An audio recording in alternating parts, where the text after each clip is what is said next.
नागरिकता। अनुच्छेद कितना से कितना है? अनुच्छेद 5 से 11। अनुच्छेद 5 बोलता है प्रारंभ में नागरिकता, प्रारंभ में नागरिकता, प्रारंभ में नागरिकता।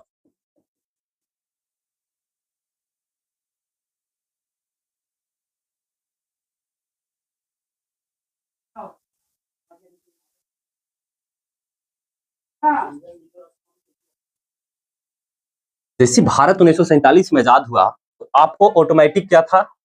नागरिकता मिल गई। कौन से अनुच्छेद के तहत? अनुच्छेद 5 के तहत। इसी को बोलते हैं प्रारंभ में नागरिकता। ठीक है, बात समझ में आ गया होगा। अगला बात क्या था? अनुच्छेद 6 बोलती है, अनुच्छेद 6, अनुच्छेद 6 में भारत का विभाजन हो गया था जब दो देश, भारत और पाकिस्तान, तो पाकिस्तान से जो नागरिक आएंगे भारत, उसे अनुच्छेद 6 के तहत भारत में नागरिकता दी जाएगी।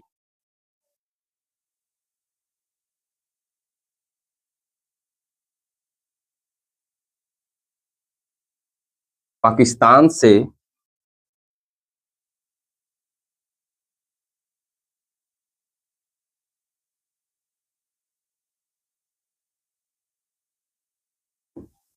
जो इंडिया आएगा उसको नागरिकता दी जाएगी, है ना। बात समझ में आ गया होगा पूरी तरह से। अनुच्छेद 7, अनुच्छेद 7 बोलता है कि कुछ और भी बात इसमें बता देते हैं अनुच्छेद 6 के बारे में, कि भारत, पाकिस्तान से जो भारत आएगा उसे नागरिकता आर्टिकल 6 के तहत दी जाएगी, लेकिन कुछ शर्त था। शुरुआती टर्म में क्या था कि भारत जब आजाद हुआ था तब उस टाइम कुछ नागरिक को लगता था कि हम जाके पाकिस्तान में बसेंगे, किसी को लगता था कि हम नहीं अब जाके इंडिया में बसेंगे। तो शुरुआती टर्म में ऐसा कुछ था कि लगभग 1 ईयर तक भारत की नागरिकता आसानी से मिल जाती थी। जैसे सपोज करो कि जैसे आप पाकिस्तानी हो, नहीं अब मन कर गया हमको भारत में जाना है, जैसे आप भारत में आ गए आपको तुरंत नागरिकता मिल गई। इधर से दिमाग खराब हो गया, नहीं अब हम कहा नहीं मन लग रहा है, अब जा रहे हैं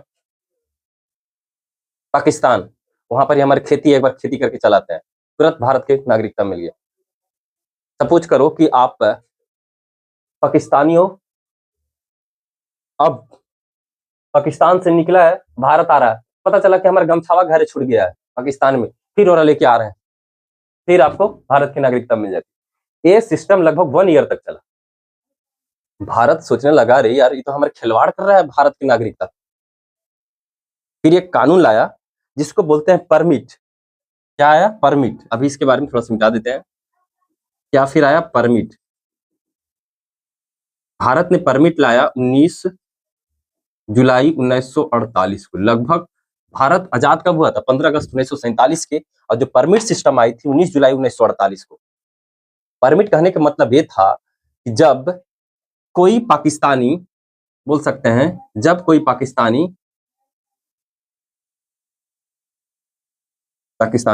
अब भारत का नागरिकता लेना चाहेगा,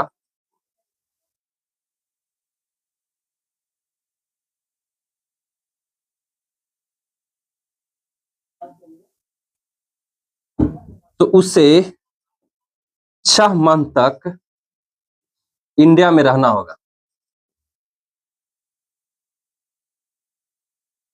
तभी क्या होगा कि भारत का तभी भारत का क्या मिलेगा? नागरिकता मिलेगा।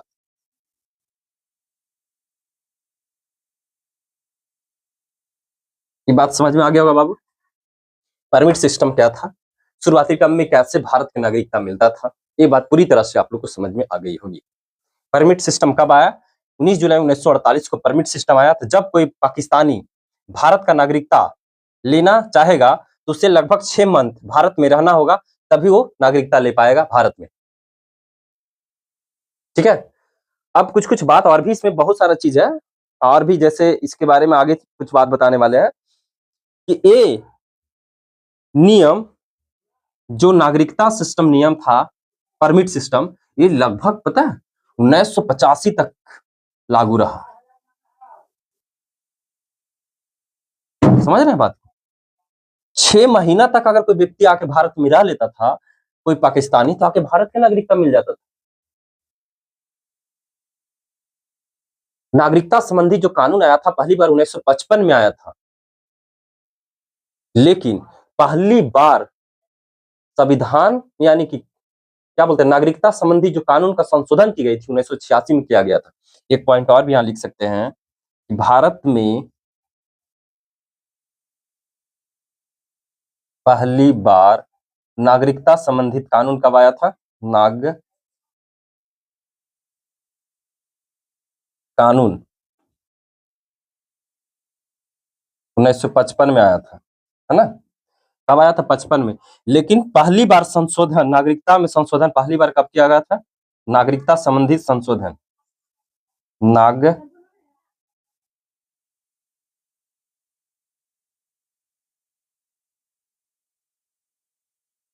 संबंधित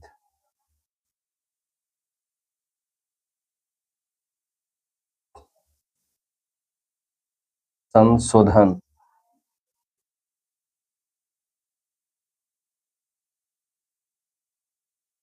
1986 में किया गया था। मतलब समझ रहे हैं बात को? ये जो आया था परमिट सिस्टम 19 जुलाई 1948 को, ये लगभग रहा 1985 तक। लेकिन एक कानून भी आ गई थी भारत में पहली बार, कानून संबंधी जो भारत क्या बोलते हैं, भारत में पहली बार नागरिकता संबंधित जो कानून आया था 1955 में आया था, लेकिन संशोधन कब हुआ? 1986 में जाकर। तब पहली संशोधन में बोला गया कि भारत में अब नागरिकता लेना है तो 6 मंथ अब नहीं, लगभग अब 6 ईयर रहना होगा, तभी अब भारत का नागरिकता मिल पाएगी। इस संशोधन में ये कहा गया। मिटा दें यहाँ पे, बात समझ में आ गया होगा पूरी तरह से? मिटा देते हैं लोग।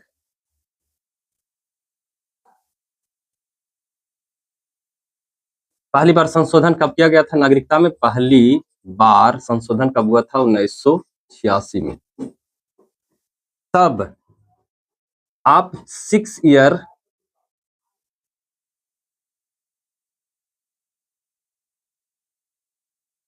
आप इंडिया में रहिएगा तभी आपको नागरिकता मिलेगा, है ना, भारत का। ये बात समझ में आ गया होगा? पहली बार पूछेगा क्वेश्चन कि पहली बार नागरिकता संशोधन कब हुई थी? 1986 में। लेकिन वही बात अगर एक चीज और पूछा जाए कि पहली बार नागरिकता संशोधन कानून कब आई थी? 1955 में। परमिट सिस्टम कब आया था? 19 जुलाई 1948 को। और पहली बार परमिट सिस्टम में कितना मंथ इंडिया में रहने के बाद आपकी नागरिकता मिलती थी? 6 मंथ। जब पहली बार संशोधन हुआ 1946 में, नागरिकता को 6 मंथ से बढ़ाकर कितना साल कर दी गई? तो 6 year. All okay? All point are okay. अब अगला पॉइंट पढ़ाने वाले हैं अनुच्छेद 7। अनुच्छेद 7 बोलता है अगर कोई इंडियन जाके पाकिस्तान में बस गया, अब वहां मारधार होना स्टार्ट हुआ, अब लगने लगा भैया पाकिस्तान बिल्कुल घटिया जगह है, रहने लायक है ही नहीं है।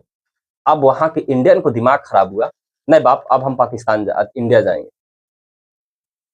क्या बोले? अगर इंडियन कहाँ चल गया भाई? पाकिस्तान।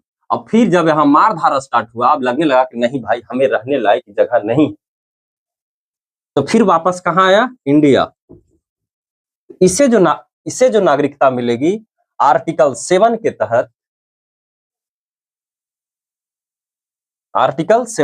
इसे नागरिकता दी जाएगी, है ना? ये बात समझ में आ गया होगा पूरी तरह से? फिर भी उसको जो परमिट सिस्टम आया था 19 जुलाई 1948 को, उसे पालन करना ही होगा। जो परमिट सिस्टम था, परमिट 19 जुलाई 1948 को जो आया था, इसको उसे पालन करना होगा। इसमें लगभग उसे 6 मंथ रहने के बाद ही, यानी क्या बोलते हैं, 6 मंथ रहने के बाद ही उसको नागरिकता दी जाएगी। बात समझ में आ गया होगा। अब अगला क्या है, अनुच्छेद 8। अनुच्छेद 8 बोलती है, अगला यहां पर हो जाएगा अनुच्छेद, सॉरी,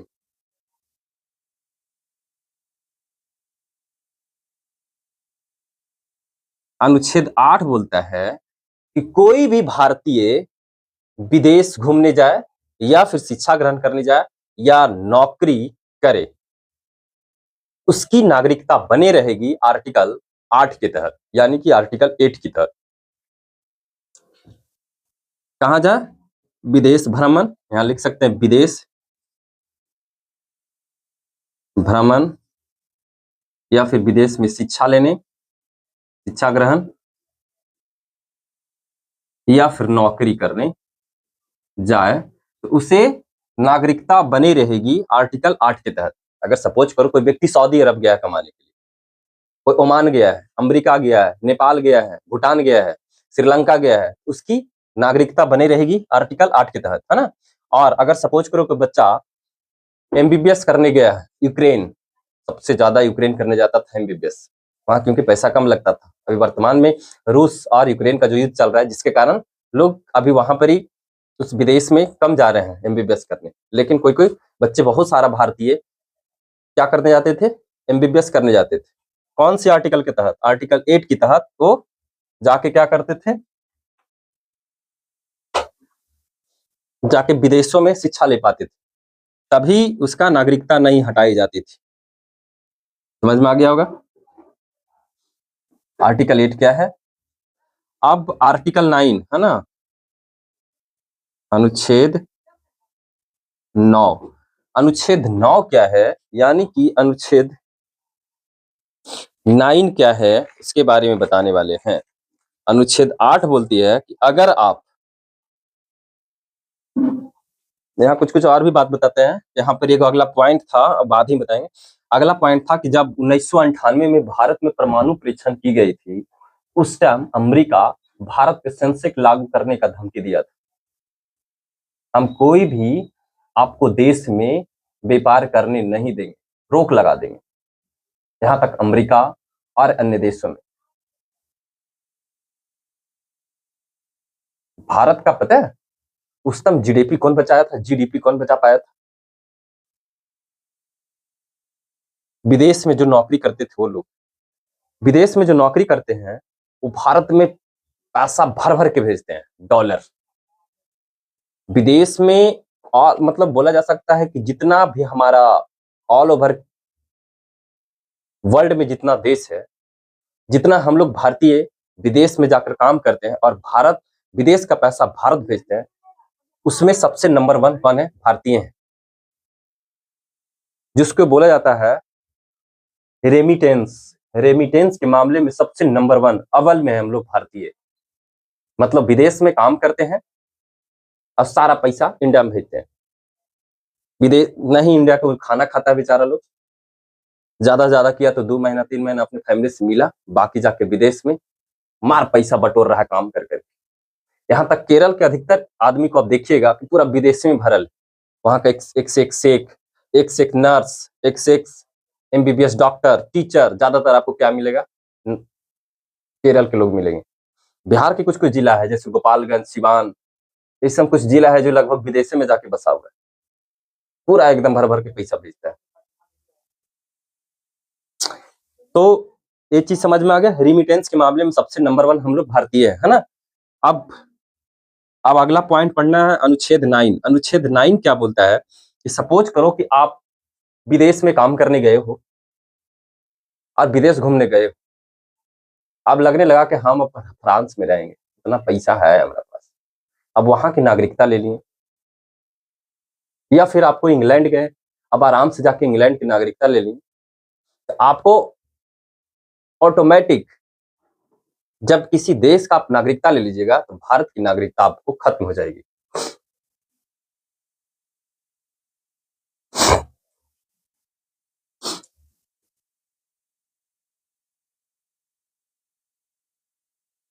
नागरिकता, अगर विदेश का नागरिकता ले लेते हैं तो आपका भारत की नागरिकता हटा दी जाएगी।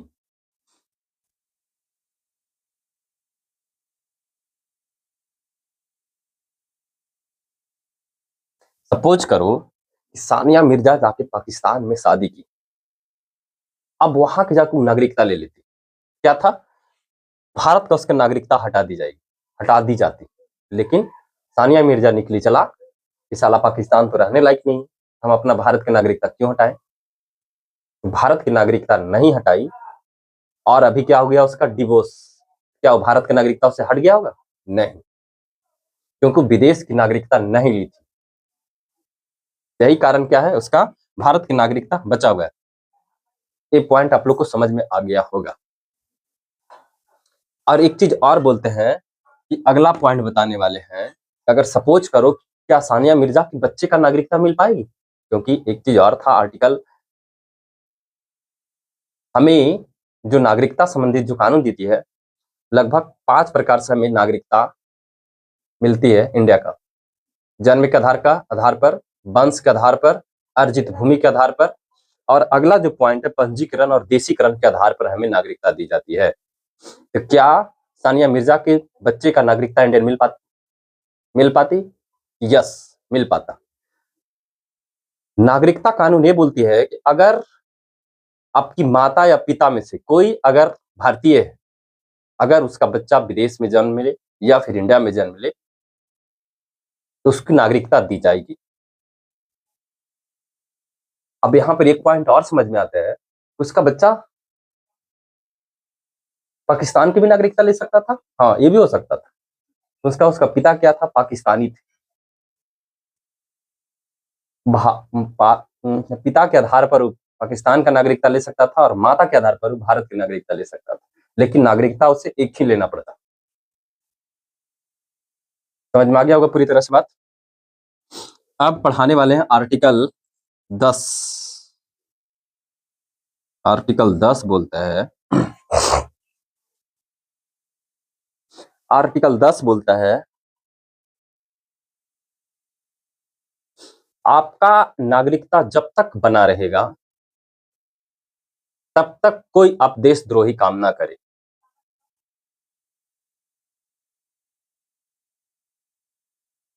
क्या बोलता है भाई, यहाँ पे हटा देते हैं, यहाँ पे ये बात समझ में आ गया होगा पूरी तरह से, हटा देते हैं पूरी।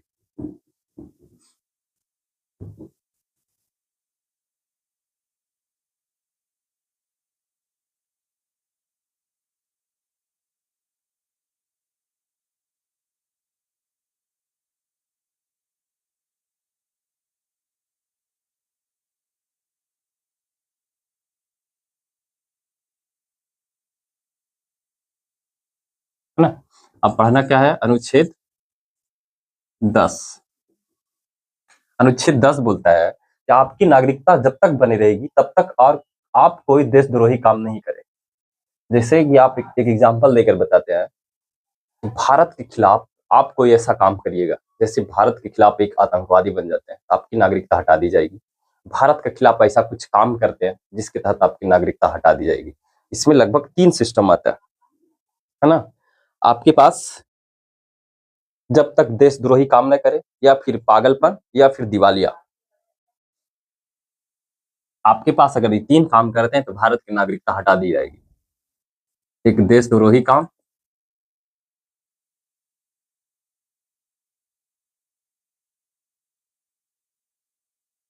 या फिर आपका पागलपन,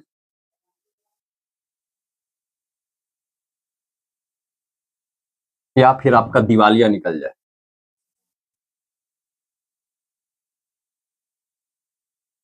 पहली बात यहां बताते हैं, देशद्रोही का मतलब तो समाज छा दिए।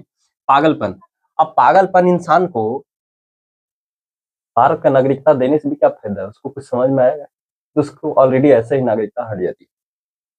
नागरिकता कहने का मतलब ये नहीं होता है कि उसको देश से निकाल दिया जाता है। कुछ कुछ जो भारत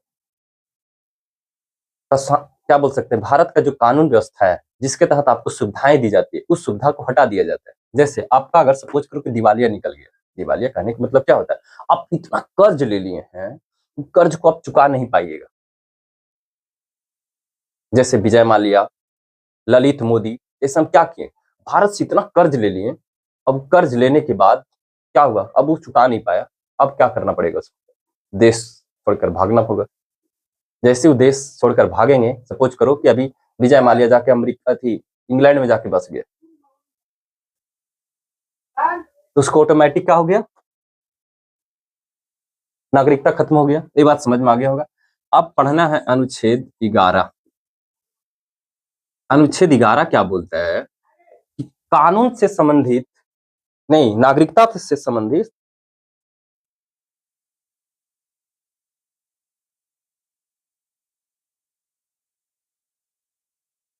कानून जो पास करेगा, नागरिकता से संबंधित जो कानून पास करेगा वो संसद पास करेगी, लेकिन रूपरेखा जो इसका तैयार करेगा वो गृह मंत्रालय द्वारा तैयार होगा, है ना। नागरिकता से संबंधित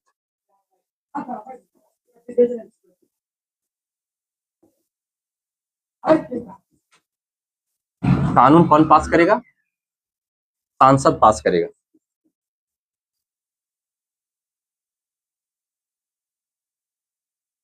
लेकिन क्या बोले भाई, इसका जो रूपरेखा तैयार करेगा कौन करेगा भाई, गृह मंत्रालय करेगा।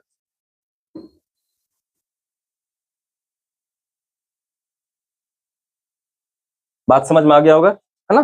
कौन करेगा, गृह मंत्रालय काम करेगा। अब यहाँ पर कुछ कुछ पॉइंट आप लोग को और समझा देते हैं कि जैसे भारत में पहली बार परमिट सिस्टम कब लागू किया गया था, 19 जुलाई 1948 को, है ना। कितना मंथ के लिए, 6 मंथ के लिए। एक कानून लगभग कितना दिनों तक चला था, 1985 तक। जब 1986 में पहली बार नागरिकता संशोधन हुआ तो उस टाइम जो 6 मंथ का परमिट सिस्टम था उसे 6 ईयर के लिए कर दिया गया। अभी वर्तमान में 7 साल के लिए परमिट सिस्टम। ये बात समझ में आ गई पूरी तरह से। अब भारत का जो पहली बार कानून संबंधित पहली बार क्या बोल सकते हैं, 1955 में नागरिकता संबंधित कानून आई था। यानी कि नागरिकता संबंधित कानून कब आया था, 1955 में आया था। नागरिकता संबंधित, अगला लिख सकता है पॉइंट, नागरिकता संबंधित जो कानून आया था, नागरिक संबंधी कानून कब आया था, 1955 में। पहली संशोधन कब हुआ था, 1986 में। अब कितना साल के कर दिया गया था परमिट सिस्टम, 6 ईयर के लिए। अभी वर्तमान में कितना साल के लिए है, 7 साल के लिए, है ना। ये बात में समझ में आ गया होगा, इतना बात आप लोग को दिमाग में अट गया होगा। अब कुछ कुछ और भी पॉइंट है वो बता देते हैं, ये मिटा दे रहे हैं।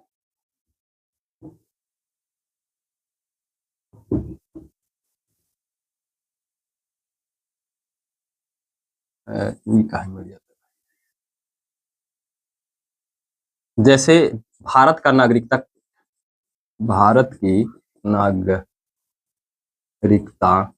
लगभग 5 तरीकों से जिया जाता है ना। एक हो गया जन्म के आधार पर, दूसरा हो गया आपको वंश के आधार पर, तीसरा हो गया भूमि अधिग्रहण, है ना, लिख सकते हैं भूमि अधिग्रहण के आधार पर, और चौथा हो गया आपको पंजीकरण, और पांचवा हो गया आपको क्या बोल सकते हैं,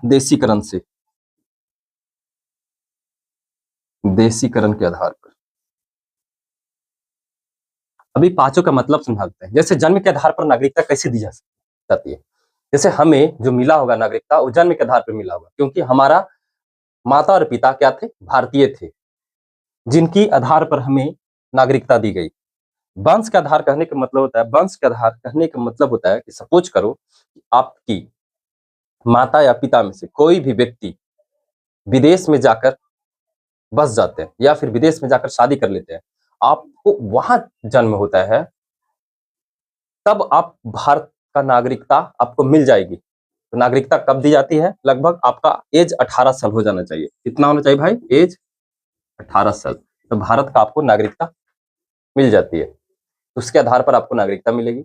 तीसरा होता है भूमि अधिग्रहण। सपोज करो कि भारत अगर कोई भूखंड, विदेशी भूखंड को जीतता है या फिर मिलाता है, जैसे कि पहली बार भारत में कौन मिला था? सिक्किम 1975 में। तब सिक्किम का जो नागरिकता मिला होगा सारा नागरिक को आर्टिकल नहीं सॉरी भूमि अधिग्रहण के आधार पर मिला होगा, है ना। अब अगला बताने वाले पंजीकरण। पंजीकरण कहने का मतलब क्या होता है? पंजीकरण कहने का मतलब होता है कि अगर सपोज करो आप विदेश से आए हैं भारत में, तो लगभग आपको 7 ईयर मतलब 7 ईयर भारत में आपको रहना होगा। तब वो यहाँ का सरकार डिसाइड करेगी कि आपको पंजीकरण में रहना है या फिर देशीकरण में। देशीकरण में वर्तमान में 12 साल आपको रहना होगा। पहले कितना था? 10 था। 10 से 12 ईयर्स कर दिया गया। पहले कितना था? 6। पहले आप 6 साल रहते तो आपको पंजीकरण के आधार पर आपको नागरिकता इंडिया को मिल जाता। धीरे धीरे क्या हो रहा है कि भारत में नागरिकता लेने में अब थोड़ी सी कठिनाई हो रही है, क्योंकि भारत का ऑलरेडी जो जनसंख्या है 1 करोड़ 40 लाख के आसपास है। अब इसको पूरी तरह से आप लोग को समझ में आ गया होगा। भाग 2 आर्टिकल 5 से 11। जय हिंद, जय भारत।